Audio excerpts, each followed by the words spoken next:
Երբ որ դուք գնում եք սուպերմարկետ, ես վստահ եմ, կներեք համեմատության համար, ընտրում եք ոչ միայն ձեր ցանկություններից ելնելով, այլ նաև ձեր գրպանի հնարավորությամբ, մանավանդ եթե կա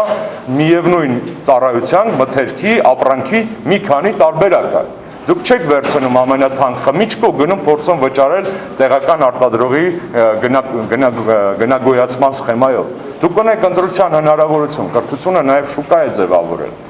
Չի կարելի ընդունվել ԵՊՀ իրավաբանական, այսինքն ընտրել ԵՊՀ իրավաբանականը 800,000 դրամով, եթե կողքին կա իրավաբանական ֆակուլտետ Խորենացի համալսարանում 250,000 դրամով, որը նույնպես տալիս է պետական նմուշի դիպլոմ, այս փուլում այդպես է,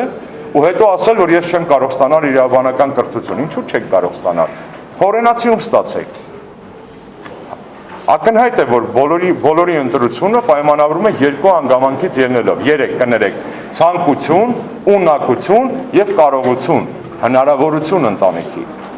Բժշկական համալսարանը թանկ բուհ է, թեպետ ուսմավարձը չի թանկացել։ Բժշկական կրթություն մատուցում են զուգահեռ 6 ոչ պետական բուհեր, որոնք դեռ տալիս են պետական նմուշի դիպլոմ։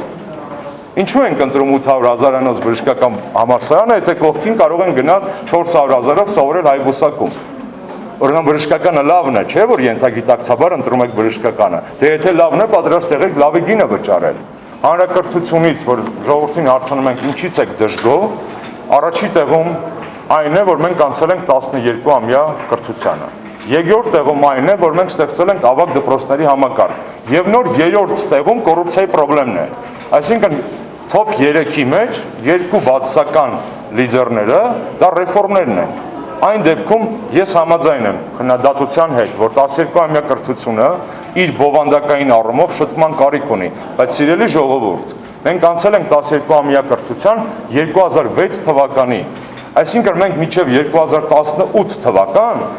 12-ամյա կրթությամբ ոչ մի շրջանավարտ Հայաստանում չենք ունենալու։ Այդ ոնց եք դուք ասում, որ դա վատն է, եթե մենք դրա պտուղը դեռ չեք քաղել։